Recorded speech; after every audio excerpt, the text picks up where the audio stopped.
Hello, I'm Angie O'Gorman and I work for the Dover Specialist Teaching and Learning Service.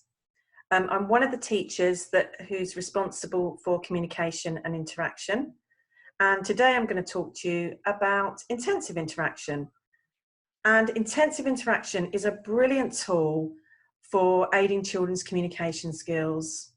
It focuses on developing those early skills we need long before speech. It can be used with children with all sorts of learning disabilities, but particularly with children with ASD, as it creates a desire and motivation to want to communicate. Intensive interaction is all about building a positive relationship and making communication fun and promoting children wanting to join in, which works incredibly well with ASD children. I'm just going to share my PowerPoint with you now.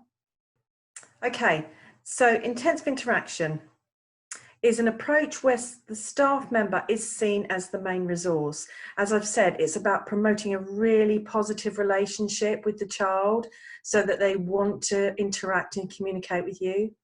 And I liken it to almost the relationship between a toddler or a small baby with their parents, those first interactions when you're encouraging your baby to smile or making your baby giggle or coo. So the main resources are your personal qualities, really, your face, your voice, your body language. And what you want to do is use all those skills to involve the learner in sequences and interactive activities. And during the natural flow of these activities, communication will develop just like it does with a small baby or a toddler. So it's really about using those early communication skills that perhaps some of those ASD children haven't been able to connect with at the time, and promoting that so that the child increases their communication skills. Intensive interaction can be broken down into a 4-step process. I say can be because what's really important is promoting that relationship with the child and getting that interaction going. But these stages are important, but like I said, it's really important that your relationship is good so that your child feels comfortable and motivated to communicate and interact with you.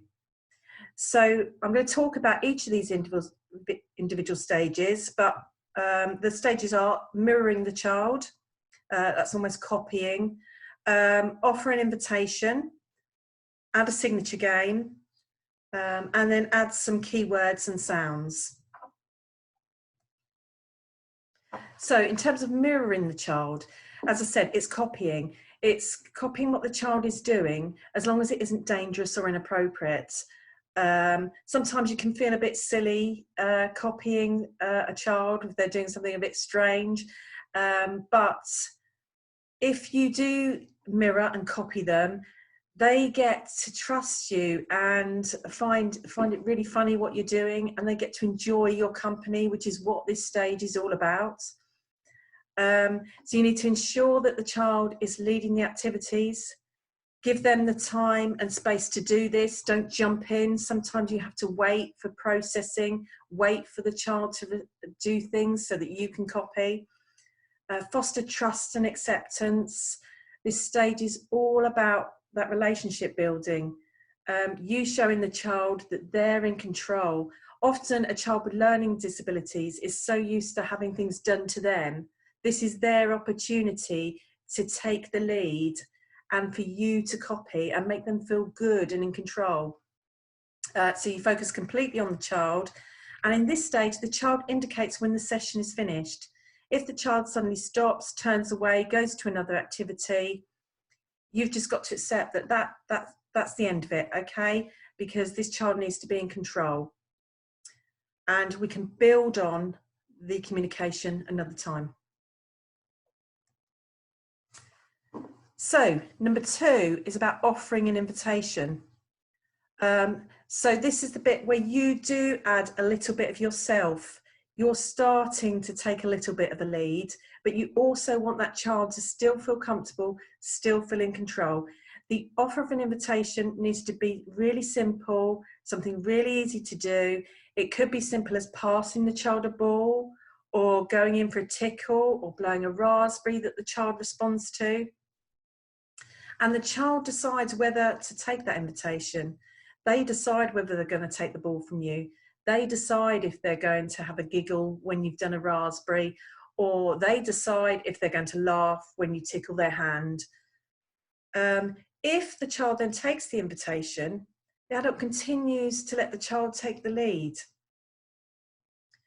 So let the child decide when to stop. Okay, let the child feel comfortable in that interaction. And if the child doesn't take the invitation, that's fine. Okay, you could reoffer the invitation at another stage, you could try a different invitation, or you could just go back to mirroring and copying to build up the child's confidence.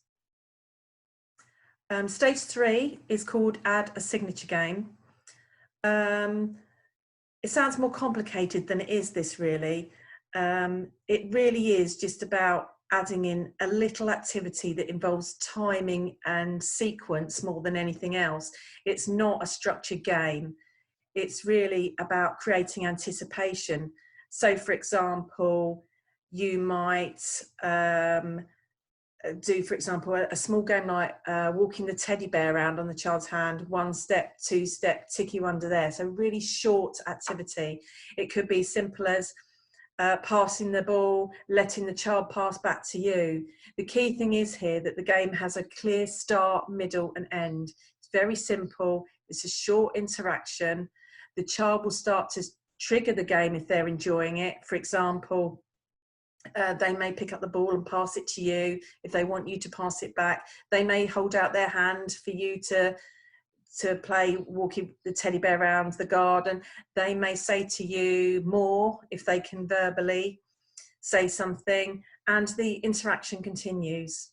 It's important that you give the child time to process. Sometimes, particularly with ASD children, they can become overexcited and overloaded with something really exciting that you're doing. So if that does happen, just gently look away and then perhaps reconnect through the mirroring activity. But it's really about responding to the child individually. Some children won't get overexcited, some children will. Some children will break off the activity themselves. It's about you getting to know that child and responding appropriately so that child feels comfortable and that child wants to communicate and interact with you. Number 4 is about adding keywords and sounds. These could well have happened before this. Like I say, although we call these 4 stages, it may be that in the copying or mirroring phase, the child has already made some sounds that you've mimicked, and that's okay. So don't feel you have to stick rigidly to these. But the key is know your child, allow your child to feel comfortable and in control of what's happening to them so that they want and have that desire to communicate. So the adult, again, focuses totally on the child. They repeat sounds made by the child. It may be sounds, it may be words. It may be you've got a child that, you know, points to a cat and says cat, and you can add on black cat. Or it may be that a child is just sort of cooing or making vocalizations like e, e, e, and you add on e, or, and that's okay. Okay, the key thing is to go with the child. Be very responsive to all communication in this section as well. Don't forget about the non-verbal communication. Try to increase eye contact.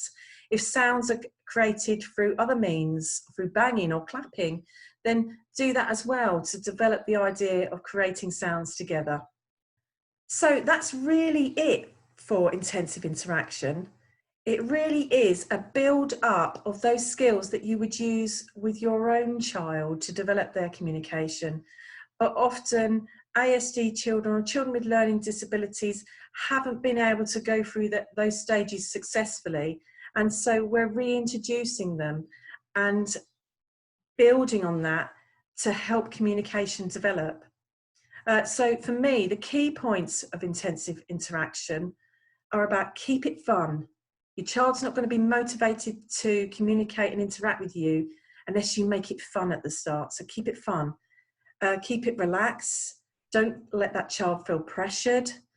Don't let that child feel like they're not in control. Give them the control. Give them the tools to want to communicate with you. And yeah, take the child's lead at the start. Really take the child's lead before you start introducing things. And once you get going with intensive interaction, although it can seem quite strange and a bit almost embarrassing at times, it really is good fun and the children love it. And you can use this, more importantly, to build on the development of further communication skills. It's a really good tool. Okay, I'm just going to go back to the main screen now.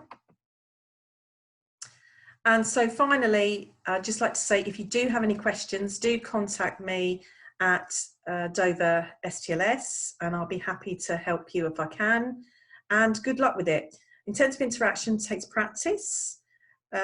Like I say, it's something you know already, but it just takes practice to get your confidence going in using it in the classroom. But it's a really good tool. Thank you very much.